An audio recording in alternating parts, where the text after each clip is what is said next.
So checking fuel injector, you can see it's out of order, but with this one, when I select channel, I can drag it down, and with this one you can see anytime you are dragging it down, it moves with the trigger, but with this one, when you are dragging it down, it doesn't move with the trigger, so you leave the trigger at the point that it is. So bring this one down, or if I checking the waveform, you can see this one. I'm not using an attenuator. I'm not afraid to damage the scope because my scope measures up to 300 volts, and if you measure it, that means this voltage is around 10, 20, 30, 40, 50, 60, so approximately around, it's not even up to 100 volts. So you can see that this one is without the attenuator, but this one is with the attenuator, which is 20:1, and with this attenuator, the moment you place on the attenuator, you have to change your time base. So you can see I've changed it to 1 volt per division, so 1, 2, 3. So if you multiply it, it will be the same as 60. So you multiply, every 1 volt is 20 volts. So 20, 30, 20, 40, 60. And when you measure it also here, every one box is 10 volts. So when you measure it here also, 10, 20, 30, 40, 50, 60. So it's around the same voltage. The attenuator will just let it go on the screen, but the one without the attenuator, you can see up to, and this volts is only up to 10 volts. It's only up to 10. It's only up to 10 volts. So even if you change the 10x and the 9x, then it will still not affect. It will still not affect the waveform that you are getting. It's only the attenuator that can help you. The probe settings turning, it will not affect it. It's the attenuator that can help you. Thank you for watching. Subscribe to my channel for more videos. So you can see with this injector, so what I can do best is I can swap the attenuator. So I'll bring the attenuator to this side. So let me take out the attenuator. Then let me plug this one.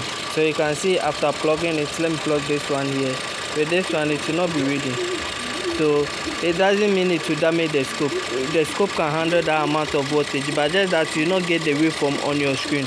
So it's left to you to set your time, your voltage and your time right. So with this one, all I need to do is to set the time right. So the voltage right. So let me set for the voltage. So now the voltage is at 10. So you can see it's at 10. That's the limit. That's the only point that it can go to. So it's at 10, and because of my trigger, that's why you are seeing it flashing. So what I'll do now is I'll try and pull it down and pull my trigger up a bit. I've told you this scope already, the issue this scope is having. So my trigger is supposed to go up. Yes, so now you can see, that means if I'm on this line, if the scope is, if the trigger is at this point, that means when I go to voltage and take my waveform up, that means it still capture it. So when you are doing your trigger, you should know, and I've changed the frequency. So now the same thing as we counted on the other side. So each division is 10. So 10, 20, 30, 40, 50, 60 at the same point. And you can see on this scope that you are not seeing any image. The reason why you are not seeing any image is we are using 20:1 attenuator, and the voltage is at 10 volts. So when you go to channel and you change it from 10 to 1 volt, it's supposed to come. So now you can see I'm at 1 volt per division, and now it's coming. So now you can see the waveform. Let me take it to the 0 point, and you can see that now you are getting the same thing. So now you can see my voltage is around 1 volt, then my seconds is around 100 milliseconds.